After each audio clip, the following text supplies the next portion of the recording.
بسم الله الرحمن الرحيم. وعن رافع بن خديج رضي الله تعالى عنه قال كنا نصلي المغرب مع رسول الله صلى الله عليه وسلم فينصرف أحدنا. باب دې په بیان د وختونو د لمانځه کې مخکې درس کې یا په مخکې احادیثو کې د ماسپښین د لمانځه وخت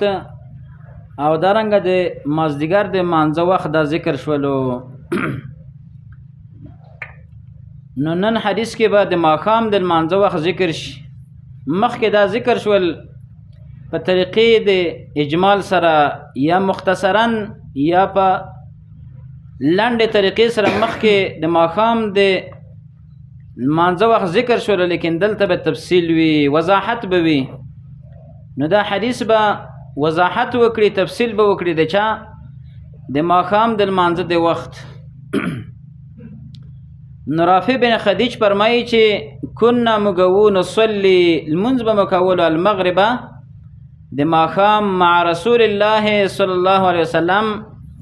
د نبی علیه الصلاة والسلام سره. وإنه لا يبصر مواقع نبله یقینا لیدلو به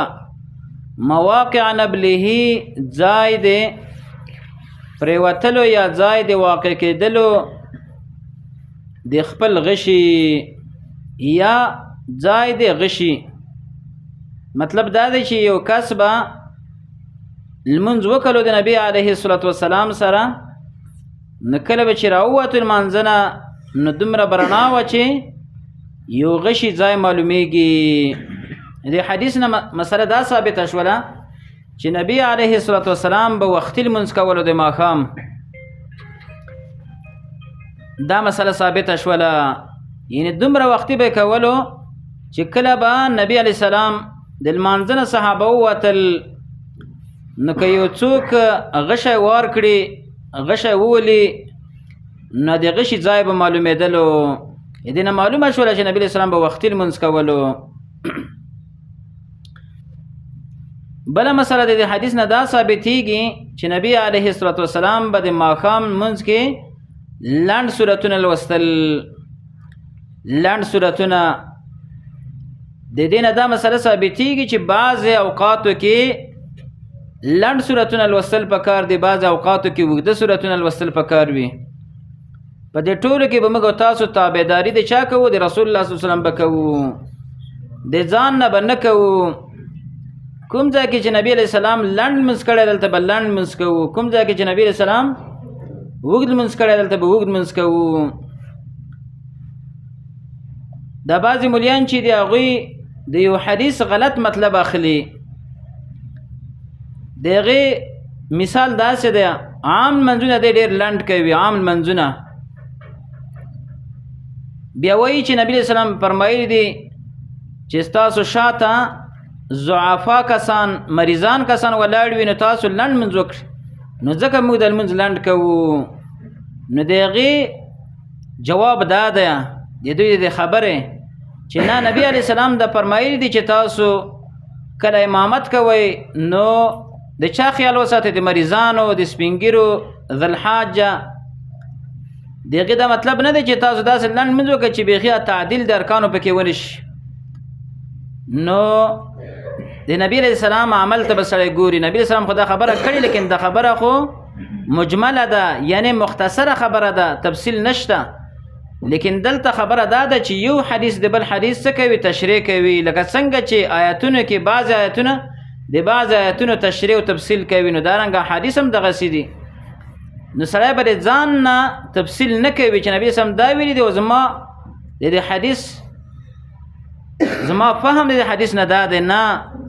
د فهم د حدیث به هم د رسول الله د احادیثو نه اخلو. نبی علیه السلام عمل څه و؟ نبی علیه الصلاة والسلام عمل دا و چې هغه اوږده اوږده سورتونه لوستلي. مثلا ماسوتن کې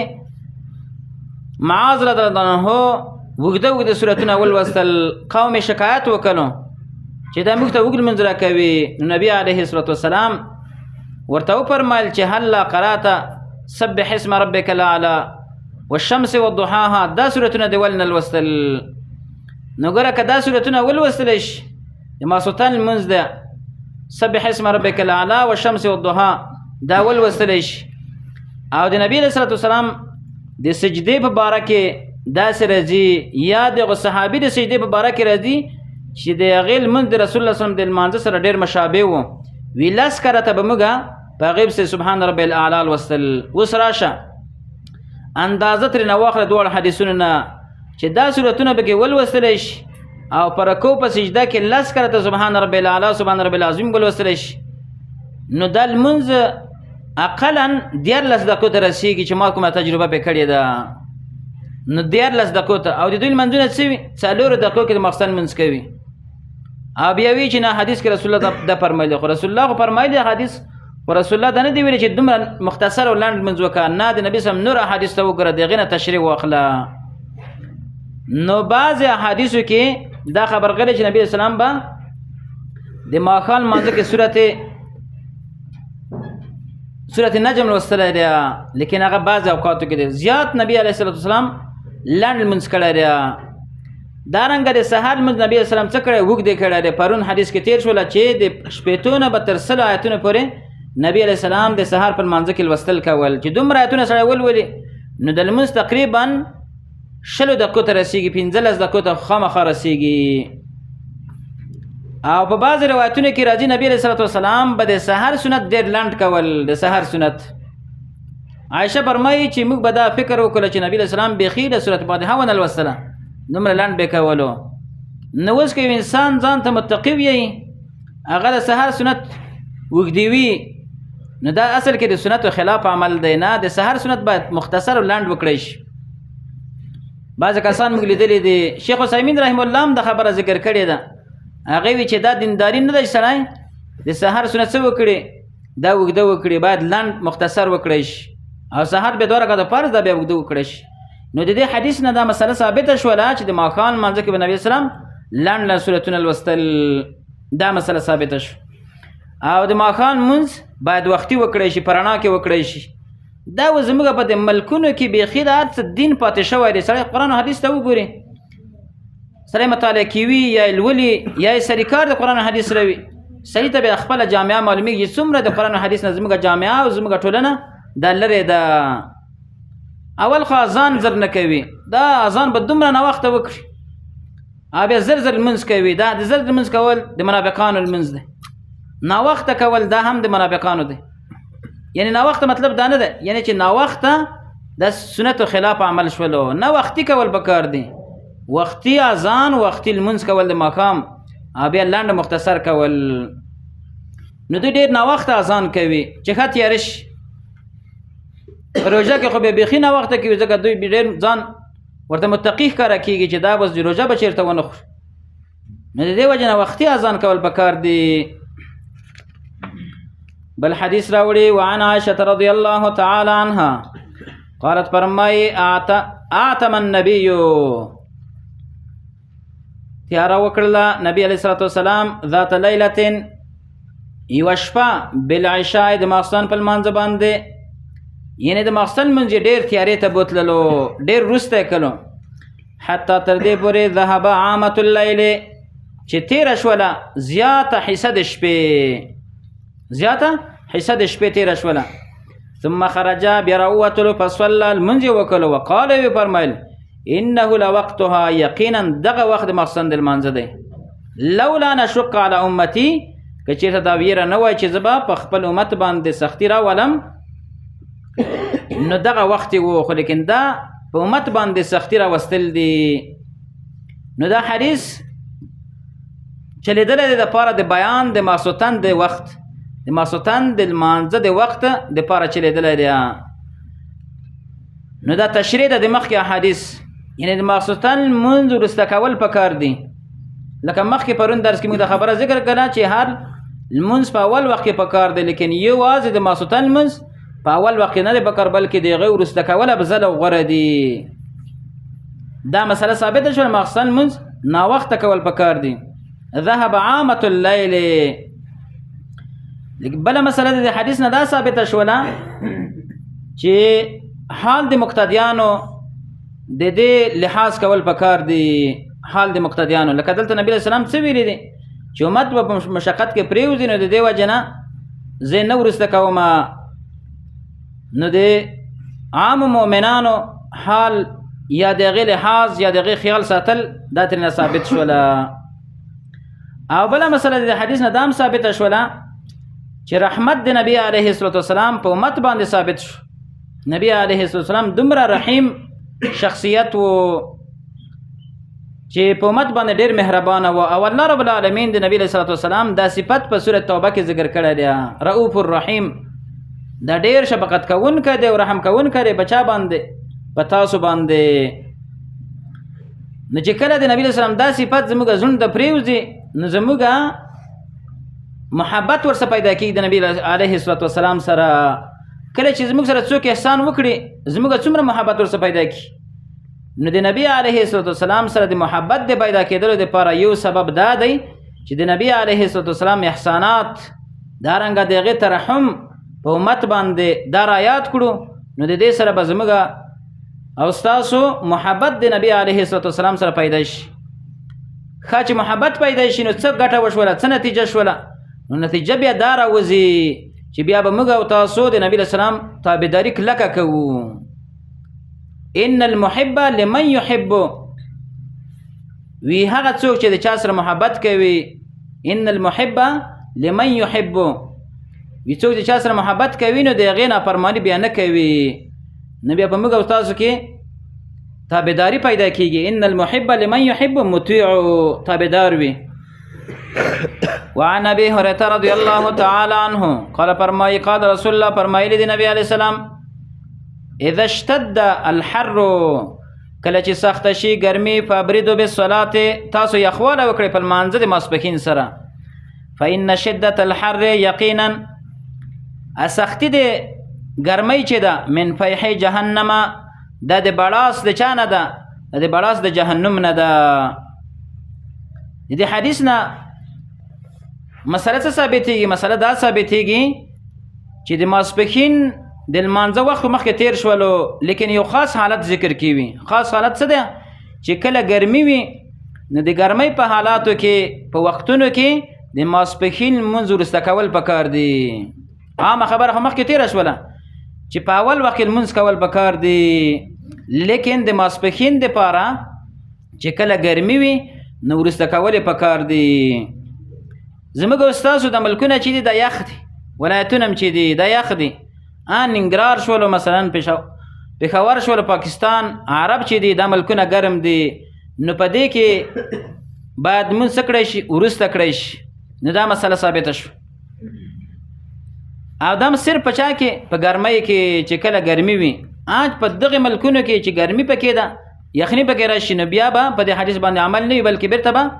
لمونځ په اول وخت کې کېدلی شي لکه عرب یې اوس همدغسې کوي عام په 12-15 باندې 12 بجې کوي بله مسله دا ثابته شوله چې د دې ګرمۍ هغه شدت چې دی دا د چا نه وي د جهنم د بړاس نه دی یو حدیث کې راځي